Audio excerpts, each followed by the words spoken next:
तो आप ये बताइए कि आपने परमाणु की बात की, जी सर। तो इंडिया भी एक परमाणु शक्ति है, न्यूक्लियर वेपन शक्ति है, जी। चाइना भी है। जी सर। मगर ये डिटरेंस हमारे बीच में काम नहीं करता। चाइना को जब मर्जी होता है हमारे ज़मीन को ले लेते हैं बिना डरे हुए। तो इसमें क्या क्या कमी है ये डिटरेंस में कि चाइना को डर नहीं लगता है? सुप्रीम कोर्ट कैसे देख रही है इस फार्मर्स एजिटेशन को? अभी क्या उनका उसमें क्या रोल है और क्या कह रहे हैं वो लोग? आप उसको ऑब्जर्व कर रहे हैं कैसे, क्या कह रहे हैं, क्या कह रही है कोर्ट? भारतीय माननीय प्रधानमंत्री जी ने कुछ नए वॉरशिप्स को क्या लॉन्च किया है उसके विषय में क्या बताना चाहेंगे? और शिप बिल्डिंग इंडस्ट्री या जैसे वॉरशिप्स बनाए जा रहे हैं, अपने शिप्स बनाए जा रहे हैं, उससे भारतीय उद्योग जगत को क्या फ़ायदा हो सकता है? जैसे आईएएस के लिए सिलेक्शन के लिए कुछ विशेषताएं देखी जाती हैं, हम भी यही कोशिश कर रहे हैं, आपने देखा है ना। जी सर। तो राजा के लिए क्या विशेषताएं?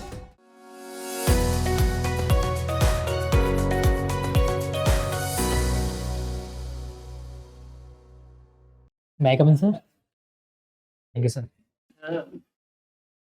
मेरा नाम सर ऋतिक आर्या है। मैं सर उत्तर प्रदेश के सर झांसी जिले का निवासी हूँ। मैंने सर 2021 में अपनी ग्रेजुएशन पॉलिटिकल साइंस और हिस्ट्री में किया। उसके बाद सर एमए 2023 में पॉलिटिकल साइंस में किया है। वर्तमान में सर मैंने दिसंबर 2024 से अपना पीएचडी स्टार्ट किया है। और सर मेरी हॉबी सर क्रिकेट खेलना और साइंस फिक्शंस और मूवीज़ और वेब सीरीज़ देखना है। Science fiction. Yes sir, movies और वेब सीरीज़ देखना। ये आपने पॉलिटिकल साइंस को पीएचडी के लिए भी चुना, क्यों? और let me ask you, what is your thesis that you will have in PhD? Sir अभी सर जस्ट ज्वाइन किया है, तो सर टॉपिक डिसाइड नहीं हुआ है। नहीं हुआ है, बट यस सर। लेकिन सर मेरा जो इंटरेस्ट है सर, जो इंडिया की सर साउथ डिप्लोमेसी है, उसमें सर जो इंक्रीजिंग चाइना फैक्टर है, उसके सर नेगेटिव और पॉजिटिव इम्पैक्ट पे सर। इंडिया की जो साउथ एशियन एशियन डिप्लोमेसी है सर। ऋतिक जी, जी सर। आपका पॉलिटिकल साइंस है, जी सर। तो आप हमें ये बताइए कि जो ये डिटरेंस है, जी सर। इसका तो आपने सुना होगा, तो हमें समझाइए ये डिटरेंस क्या होता है इंटरनेशनल पॉलिटिक्स के साथ। जी सर। डिटरेंस का सर वैसे शाब्दिक अर्थ में देखें तो इसका मतलब होता है कि जैसे किसी राष्ट्र के पास ऐसी शक्ति हो जिससे दूसरा राष्ट्र हमला करने की भी कोशिश ना करे सर। जैसे कि सर परमाणु जो अस्त्र हैं सर, उनके सर विस्फोटकों के साथ ही ये सर डिटरेंस की अवधारणा आई सर। जैसे सर जब अमेरिका ने सर परमाणु विस्फोट किया और उसके बाद सर रसिया, फिर जो लगातार देशों ने किया, उसके बाद ही सर डिटरेंस की अवधारणा आई है। तो ये डिटरेंस को हिंदी में क्या शब्द और है हिंदी में किए हुए? जी सर। और सर अभी अपने आप। तो आप ये बताइए कि आपने परमाणु की बात की, जी सर। तो इंडिया भी एक परमाणु शक्ति है, न्यूक्लियर वेपन स्टेट है, चाइना भी है। जी सर। मगर ये डिटरेंस हमारे बीच में काम नहीं करता। चाइना को जब मर्जी होता है हमारे जमीन को ले लेते हैं बिना डरे हुए। तो इसमें क्या क्या कमी है ये डिटरेंस में कि चाइना को डर नहीं लगता है? जी सर, जैसे परमाणु विस्फोटकों के साथ यह माना गया था कि डिटरेंस के साथ ही युद्ध नहीं करेंगे। जो दो परमाणु संपन्न देश होंगे वो युद्ध नहीं करेंगे। लेकिन जैसा कि सर 1999 का कारगिल युद्ध दिखता है, या सर चीन का भी सर प्रभाव दिखता है, तो ऐसा लगता है कि डिटरेंस की अवधारणा कामयाब नहीं हो पाई है। लेकिन सर इसमें एक थ्योरी यह भी मानी जाती है कि जो दो राष्ट्र होते हैं जिनके पास परमाणु शक्ति होती है, वो सर सीमित युद्ध करते हैं सर, कभी भी डायरेक्ट फ्रंट पे नहीं आते हैं सर। तो सर तो फिर ये डिटरेंस हमारे और चाइना के बीच में कभी काम नहीं आएंगे। तो फायदा क्या है हमें न्यूक्लियर वेपन लेकर, अगर हम उसका कोई डिटरेंस वैल्यू ही नहीं है। हम पॉलिसी अनाउंस कर चुके हैं कि पहले हम इसको यूज नहीं करेंगे, तो ये बॉम्ब का फायदा क्या है? नहीं सर, जैसे कि सर 1964 में जब सर चीन ने परमाणु शक्ति संपन्न बना, तो सर हमारे लिए खतरे उत्पन्न हो गए थे।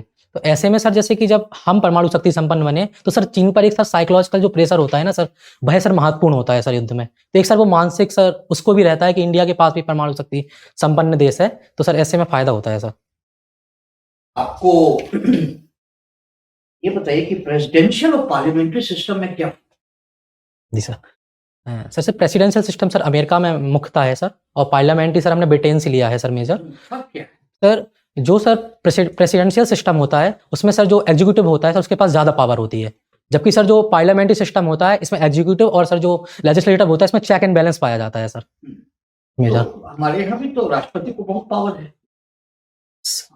के नाम पर ही सब कुछ होता है। सर प्रधानमंत्री भी सब कुछ राष्ट्रपति के नाम पर करते हैं।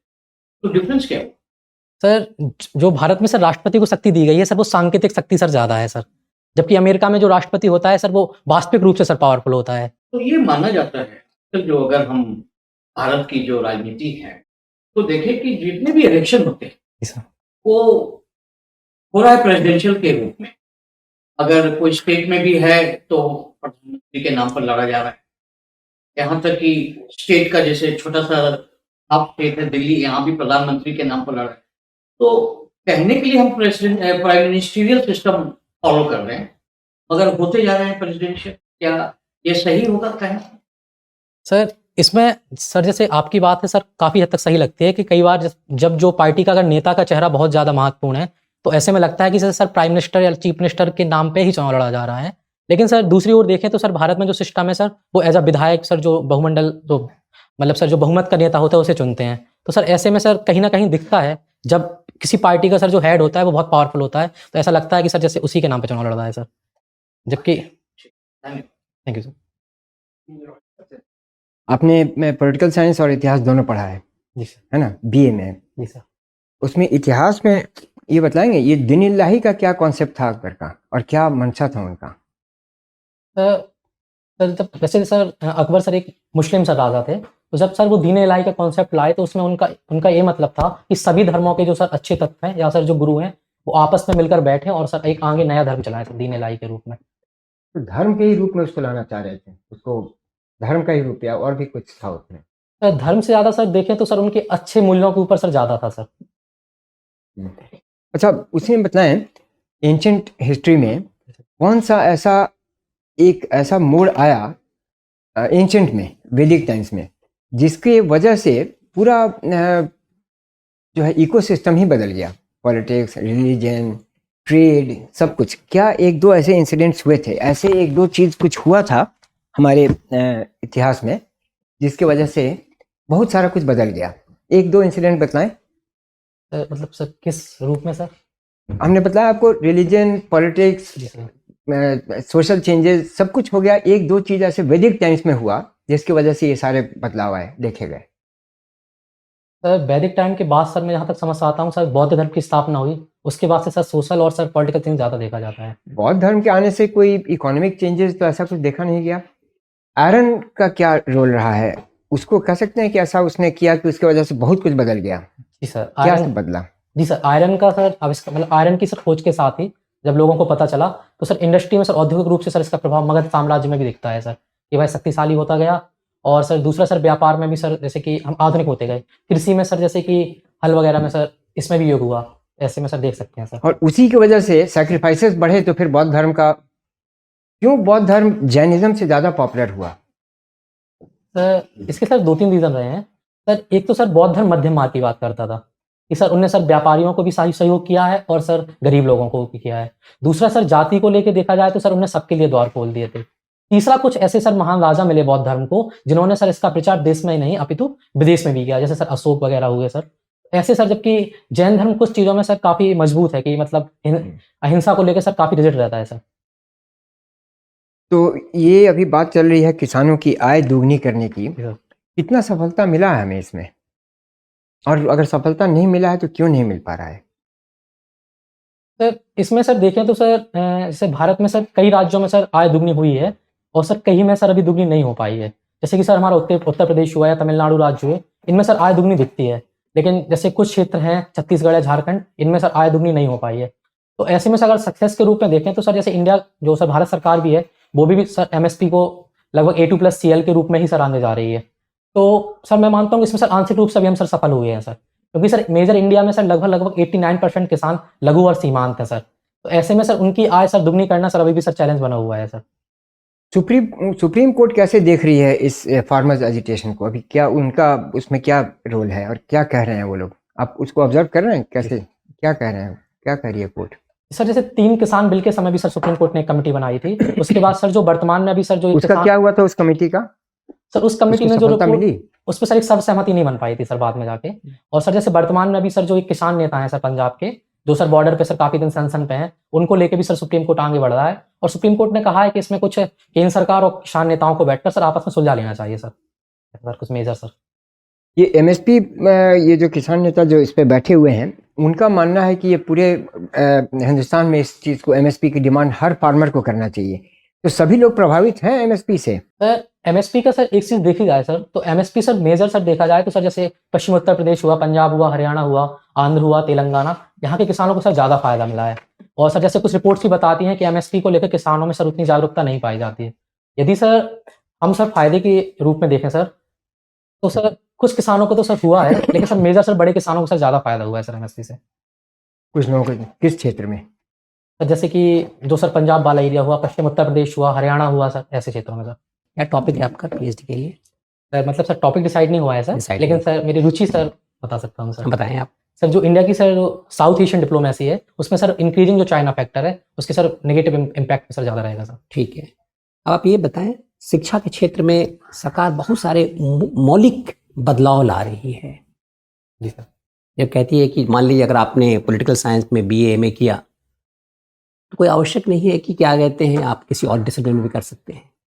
पहले शायद इसमें बंदिशें थी। जी सर। वाइस चांसलर की नियुक्ति है, वहाँ भी इसी प्रकार का आयाम है बैठ करके है कि एक अलग क्षेत्र हम पब्लिक सेक्टर के एक्सपर्ट्स को ले आएंगे, हम ब्यूरोक्रेसी से लोगों को ले आएंगे। पहले उसमें बंदिशें थी। इसके विषय में आपका क्या विचार है? सर जो न्यू एजुकेशन पॉलिसी 2020 आई, उसके बाद से सर इसमें काफ़ी मतलब सर परिवर्तन ज़्यादा देखा गया है कि किसी भी डिसिप्लिन में सर लोग शिक्षा ग्रहण कर सकते हैं। और सर रही सर विशेषज्ञों की बात, तो सर सर भारत सरकार ने लैटरल एंट्री के माध्यम से सर विशेषज्ञों को सर ज़्यादा सर तरजीह सर कुछ क्षेत्रों में दिया जा रहा है, जिससे कि ये सर ओवरऑल सर जो विभाग है एजुकेशन का, उसमें सर एक उन्नति हो सके सर मेजर। तो क्यों इसकी आवश्यकता क्यों महसूस हो रही है? सर वर्तमान समय सर 21वीं शताब्दी का है। ऐसे में सर जैसे इंडस्ट्रियल रेवोल्यूशन 4.0 की बात हो रही है, तो ऐसे में sir AI sir, machine learning, ऐसे में सर विशेषज्ञों की ही सर जरूरत पड़ती है। ऐसे में सर ये जरूरी भी है सर ऐसे समय में। आप बताएंगे कैसे इसका मल्टीडिसिप्लिनरी अप्रोच से क्या फायदा होगा इससे? सर जैसे कि सर एजुकेशन की बात करें सर, तो जो सर आर्ट साइड की सर जो एजुकेशन होती है, यदि उसके साथ सर वोकेशनल एजुकेशन दी जाए, तो इससे सर यदि व्यक्ति सर आगे कुछ करना चाहेगा तो सर एक स्किल सर डेवलप होगी सर। नहीं, वोकेशन चलिए आप पॉलिटिकल साइंस के विद्यार्थी हैं और आप सोशियोलॉजी में अपना पीएचडी करना चाहते हैं, उससे क्या फायदा हो ये बताइए मुझे आप। हम वोकेशनल एजुकेशन को ना जाएं, सर ये साफ है सर, हम वोकेशनल एजुकेशन ना जाएं, हम तो जाएंगे आप पॉलिटिकल साइंस के छात्र हैं और आपका पीएचडी थेसिस सोशियोलॉजी का हो गया। जी सर। यानी तो फिलॉसफी का हो गया, चलिए सोशियोलॉजी छोड़ी फिलॉसफी का हो गया, उससे क्या फायदा? ये सरकार किस दृष्टिकोण से सोचते हैं और आप किस दृष्टिकोण से सोचते हैं? सर अगर एकेडमिक रूप से देखें सर, जी तो सर पॉलिटिकल साइंस और सर जो दर्शन शास्त्र फिलॉसफी है सर, इसका काफी रूप सर जुड़ा हुआ दिखता है। जैसे जो हम पॉलिटिकल साइंस में सर अरस्तु या सर कौटिल्य को पढ़ते हैं, तो इनका कहीं ना कहीं सर एक दर्शन भी होता है। तो जब सर हम मतलब अंडर विषयक सर पढ़ेंगे, तो एक सर ओवरऑल अप्रोच डेवलप होगा कि कैसे सर इन फिलोसफर ने पॉलिटिकल सर एक जो सिद्धांत है सर वो गढ़े एकेडमिक रूप से सर। और अगर सर फील्ड के रूप में जाएं तो सर भाई ओवरऑल अच्छे तरीके से सर पढ़ा सकेगा सर बच्चों को सर। चलिए, बड़ा अच्छा आपने जवाब दिया है। आप अखबार पढ़ते हैं रोज? जी सर। ठीक है। भारतीय माननीय प्रधानमंत्री जी ने कुछ नए वॉरशिप्स को क्या बोलते हैं लॉन्च किया है, उसके विषय में क्या बताना चाहेंगे? और शिप बिल्डिंग इंडस्ट्री या जैसे वॉरशिप्स बनाए जा रहे हैं, अपने शिप्स बनाए जा रहे हैं, उससे भारतीय उद्योग जगत को क्या फायदा हो सकता है? दो चीज बताएंगे आप। सर जैसा कि कल सर 15 जनवरी को सर भारतीय प्रधानमंत्री ने 3 सर वारशिप सर कमीशन किए हैं सर। जी एक सर आईएनएस नीलगिरी, जी, एक सूरत और एक सर सबमरीन है सर बागसीर सर। 3 जहाज हैं और एक सबमरीन है सर एक डेस्ट्रॉयर है, एक ठीक है, फ्रिगेट है, ठीक एक सबमरीन है सर। ठीक है। तो सर ऐसे में सर जो इंडिया का सर एक नेवी रूप से सर एक मेक इन इंडिया का सर मतलब आत्मनिर्भर बनने का सर, और दूसरा सर एक जो ग्लोबल पावर बनने का स्वप्न है तो उस रूप में है सर। जी दूसरा सर इंडिया के बगल में सर चाइना भी है सर। चाइना एक सर मेजर नेवी पावर है सर। हम देखें तो सर हमसे काफ़ी आगे सर उसके पास वारशिप्स हैं। तो ऐसे में सर एक तो स्ट्रेटेजिक रूप से सर इंडिया के लिए फायदा होगा। दूसरा सर जब आपने उद्योग जगत की बात की है सर, इसको सर जैसे कि मझगांव शिपयार्ड्स है सर मुंबई की, जी इसने सर काफ़ी अच्छा काम किया है सर। जैसे कि अगर सर आईएनएस सूरत की बात ही करें हम सर, तो इसे सर विगत मात्र 3 वर्षों में सर इसे बना लिया गया है सर। तो ऐसे में सर तेजी भी आ रही है। और दूसरा सर जो मेक इन इंडिया जैसे सर भारत के सर जो महत्वाकांक्षी प्रोजेक्ट है, इसमें सर फायदा होगा सर। कुछ एमएसएमई को फायदा होगा? जी सर। क्या फायदा हो सकता है? जैसे कैसे जॉब जनरेट होते हैं इसमें? जी सर। लेट अस से हमने एक शिप बनाया, करोड़ की चीज़ होती है, ये लाखों की चीज़ होती नहीं है, जी सर।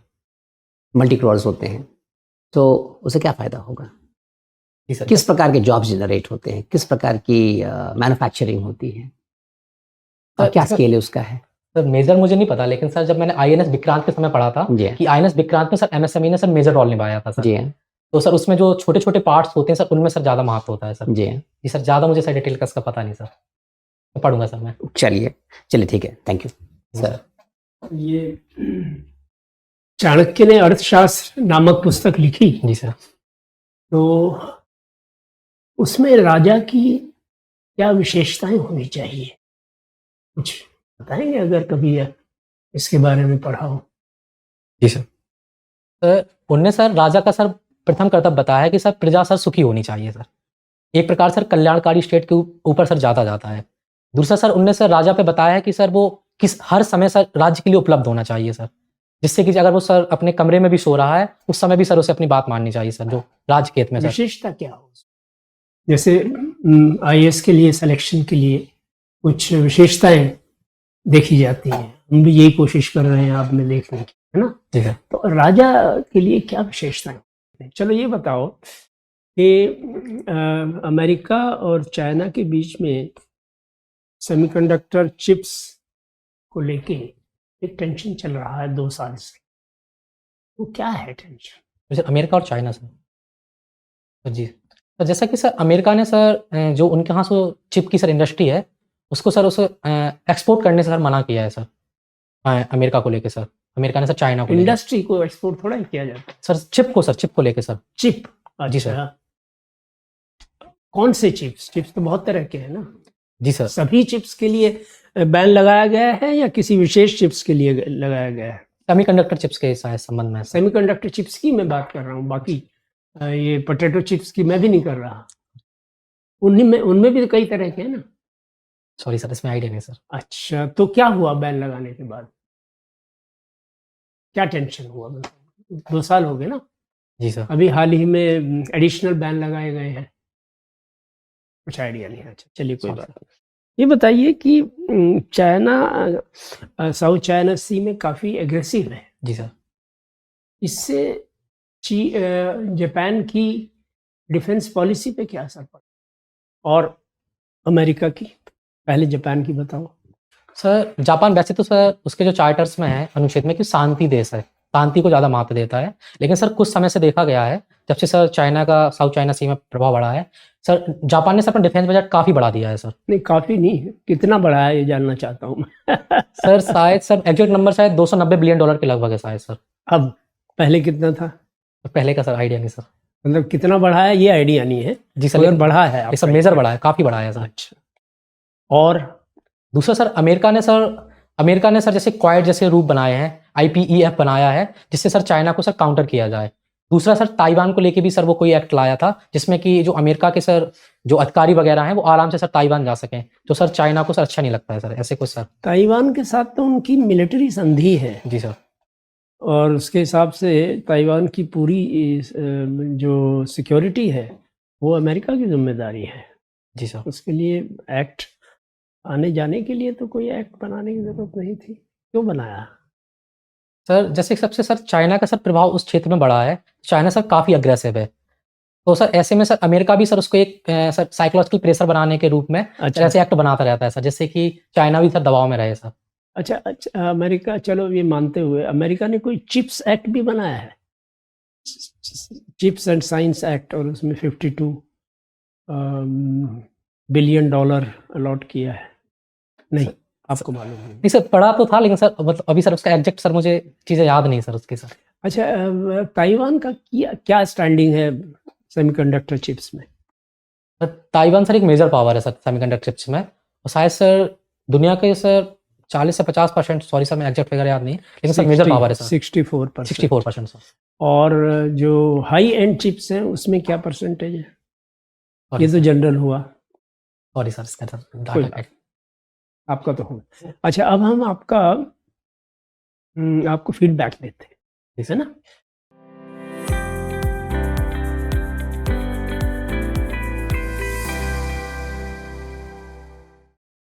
ये इंटरव्यू आपको मिलेगा, पूरा वीडियो मिलेगा, जी आप सर। उसको देखिएगा ध्यान से और देखिएगा कि आपकी परफॉर्मेंस कहाँ अच्छी रही और कहाँ आप उसमें सुधार की ज़रूरत है, जी। वो आप ध्यान से देखिएगा। जो हम पा रहे हैं, जो मैं पा रहा हूँ, बाकी मेरे कलीग बाद में बताएंगे, वो you are a good, serious, you have impressive personality, और चीज़ों के जवाब आपने बड़ी होशियारी से दिए हैं। मगर कई जगह ज्ञान का अभाव है। जैसे मैंने जापान का बताया आपको, इसी तरह मैंने पूछा आपसे ताइवान की फैब्रिकेशन कैपेसिटी चिप्स के बारे में, तो ये इसमें आपको जानकारी है। इंटरनेशनल रिलेशंस में आप पॉलिटिकल साइंस और इंटरनेशनल रिलेशंस आपका स्पेशलाइजेशन है, मगर उसमें भी आपको बहुत पढ़ने की ज़रूरत है, जो आज मैं देख रहा हूँ। चाइना के बारे में आप थीसिस टेकअप करना चाहते हैं, मगर चाइना की इकोनॉमी की जानकारी आपको करनी पड़ेगी। चाइना की इकोनॉमी इस समय चढ़ाव पे है या उतराव पे है? सर एक स्लो डाउन देखा जा रहा है, लेकिन ओवरऑल तो सर ठीक ही है सर। एक स्लो डाउन देखा जा रहा है सर चाइनीज़ इकोनॉमी में। क्या लक्षण है स्लो डाउन के? सर एक तो सर उसकी जो रियल एस्टेट में बबल दिखता है सर। हम्म? रियल एस्टेट में सर बबल की सर समस्या आ रही है। बबल है? यस सर, ऐसा माना जाता है। लेकिन सर जो बबल का क्या मतलब समझूं मैं, मतलब कि सर जैसे कि मतलब सर जो लोन्स वगैरह उन्होंने बाँटे थे सर, एक सर दुनिया को दिखाने के रूप में सर, ऐसे टाइप में है सर। बबल का मतलब ये है ऋतिक कि उनकी जो सबसे बड़ी रियल एस्टेट कंपनी थी एवरग्रांड, वो बैंकरप्ट हो गई है। जी सर। हांगकांग में उसके ऊपर बैंकरप्सी केस दायर हुआ है, केस चल रहा है, जी सर। और वो बैंकरप्ट हुई है, उसके साथ साथ और बहुत सी कंपनियां बैंकरप्ट हुई है रियल एस्टेट की। क्यों हुई है वो पढ़ लेना। जी सर। लेकिन सर उनकी एक ये इंडिकेटर है। और एक्सपोर्ट इकोनॉमी, लेकिन सर तब भी उनके कल जैसे आंकड़े आए हैं कि लगभग $992 बिलियन सर इस बार टच किया है उन्होंने सर एक्सपोर्ट के रूप में। और सर जैसे कि कुछ रिपोर्ट्स भी बताते हैं गोल्डमैन सैक्स तो वगैरह ये की, कम हुआ है उनका रेस्पॉन्स, बढ़ा है बढ़ा सर। है? बढ़ा है, लेकिन सर एक कम सर परसेंट बढ़ा है सर। सर 1.2 कुछ 80% ही बढ़ा है सर, ज़्यादा नहीं बढ़ा है सर। पहले कितना बढ़ रहा था? जी सर, पहले का नहीं था। ये तो देखिए यहाँ प्रॉब्लम आती है। आपने कहा ये कम बढ़ा है, पहले का आपको मालूम नहीं है, या तो आप इसका जिक्र ही मत करिए। जी सर। पहले मुझे पता नहीं कि भाई कम हो रहा है ज़्यादा हो रहा है, क्योंकि आपने आज का तो बता दिया 1.2% बढ़ के ये है, मगर पहले क्या था वो आपको मालूम नहीं है। इसी तरह बाकी विषयों में भी आप एक देखिए कॉम्प्रिहेंसिव व्यू लीजिए। जिस विषय को पढ़ें उसको टेक्स्ट बुक की तरह पढ़ें और पूरे उसके आंकड़े रखें, अगर टच करें, वरना आंकड़े टच ही ना करें, जी सर। है ना। टच तो करने पड़ेंगे क्योंकि इंटरनेशनल रिलेशंस आपका सब्जेक्ट है, बिना टच के तो नहीं चलेगा। तो आप उस पर कब है आपका इंटरव्यू? 4 Feb sir. 24/2 को है या 4 3? Feb sir. हैं? 4 फरवरी को सर। 4 फरवरी को है, तो बहुत समय तो नहीं है, मगर है फिर भी आपके पास 15 और 2 17 दिन है आपके पास, तो काफ़ी उसमें खींच सकते हैं आप। मेहनत करिए उसमें, जी कहीं काम तो कर नहीं रहे आप सिवाय पीएचडी के, तो इसमें मेहनत करिए आप, जी ये सर। हमारा कहना है। Thank you. प्रोफेसर साहब। ऋतिक आर्या जी, जी सर। 2-3 सुझाव आपके लिए। एक कि देखिए, आपका पीएचडी लिखा हुआ है, जी सर। तो आपसे जो उम्मीद होगी, खास करके आपके सब्जेक्ट में जो आपने लिया पीएसआईआर में, एक्सपेक्टेशन होगी बड़ा हाई, जी सर। बड़ा नुआंस्ड, क्रिस्टल क्लियर समझ होनी चाहिए। तो उस पर आपको थोड़ा सा वर्क करने की ज़रूरत है। और जो आपके टॉपिक हैं या जो आपका इंटरेस्ट है, वो बड़ा ही लंबा चौड़ा और बड़ा इम्पोर्टेंट टॉपिक है। जी सर। चाइना का प्रभाव हमारे साउथ एशिया फॉरेन पॉलिसी पर बहुत क्वेश्चंस निकलते हैं। तो इस पर आप कम से कम 30-40 issues, India and it's neighbourhood, foreign policy, presidential election जो मैंने पूछा, पॉलिटिक्स, पॉलिटिकल थॉट भी, सबका बड़ा डीपली अध्ययन कीजिए, नंबर 1। दूसरी बात कि कोई भी आंसर आप देते हैं थोड़ा सा स्ट्रक्चर दीजिए। केवल एक कि प्रेसिडेंट इसमें पावरफुल होता है, प्रेसिडेंट, ये सफिशिएंट नहीं है। 1, 2, 3 जी सर। ये डिफरेंस है। Okay sir. और आपकी समझ अच्छी है, आपने सही बताया क्यों हमारे यहाँ ये प्रेसिडेंशियल सिस्टम जैसा लगता है, बहुत पावरफुल प्राइम मिनिस्टर हमारे यहाँ, जी सर। पार्टी उनका उपयोग कर रही है, ठीक है, मगर फैक्ट्स आपको आनी चाहिए क्योंकि आपसे उम्मीद होगी। तो आप क्या कीजिए कि आपका जो बैकग्राउंड है, क्रिकेट, वेब सीरीज, मूवीज, और जहां जहां आप रहे हैं, समस्या बुंदेलखंड का जी सर। मेजर इशू है जी सर, मेजर यूपी issue के इकोनॉमी में और अभी चर्चा में क्या है, और सब पर आप बुलेट पॉइंट्स बनाइए। ये 40-50 इश्यूज को, थोड़ा सा समय है आपके पास, 2 हफ्ता, और बुलेट पॉइंट्स ऐसे बनाइए कि उसमें जो इश्यूज हैं फैक्ट्स एंड फिगर्स के साथ, केवल बैकवर्ड है बुंदेलखंड ये नहीं, क्या फैक्ट्स एंड फिगर्स, क्या समस्या का समाधान हो सकता है और आपका विचार क्या है। ऐसे करके अगर पूरे अपने डैप को, करंट अफेयर्स जो आज हो रहे हैं, नया Trump administration, India in its neighbourhood, India का जो सुपर पावर एस्पिरेशन, ये सब चीज को मिला जुला करके तैयार जवाब करेंगे तो आप बड़ा प्रभावी रूप से जवाब दे पाएंगे। जी सर। धन्यवाद। Thank you sir. ऋतिक, आपका थोड़ा हमें लगा कि जनरलाइज टाइप का उत्तर आप दे रहे हैं। जैसे मैंने आपको स्पेसिफिक बताऊं, इतिहास में एंशंट तक मैंने आपको हिंट दिया, तो लोहा उसमें नहीं जिक्र करने का, आप हिस्ट्री के स्टूडेंट रहे हैं, it was a turning point, पूरे इकोसिस्टम को बदल दिया, ठीक है ना। इनफैक्ट आप हिस्ट्री को, वैसे आप बिल्कुल ठीक है, लेकिन हिस्ट्री का मतलब हुआ उसको ट्रेस करना है ऑरिजिन। लोहा आया, उसके बाद खेती हुआ, ट्रेड हुआ, सरप्लस हुआ, ऐसे ऐसे फिर धर्म, मतलब ऐसे इसको ट्रेस करना होगा इम्प्रेस करने के लिए बोर्ड को। एक तो ये, दूसरा दीनुल्लाही, जैसे हमने आपसे पूछा, अभी डिबेट चल रहा है कुछ, अगर आप अखबारों में आपने देखा होगा, कुछ इसमें डिबेट चल रहा है। जो भी, हम ये नहीं कह रहे हैं आप इस पक्ष या उस पक्ष के, लेकिन डिबेट जो चल रहा है उसका जिक्र तो कीजिए कि साहब ये डिबेट चल रहा है। जो भी होगा होगा, मतलब जो भी इसका, there is no finality in the debate, but हो रहा है, चर्चा हो रहा है उस पर। उसके बारे में सर ने पूछा आपसे चीन का इकोनॉमी, तो उसमें और भी कहीं कहीं डेटा दीजिए कुछ, it will impress the board, ठीक है ना।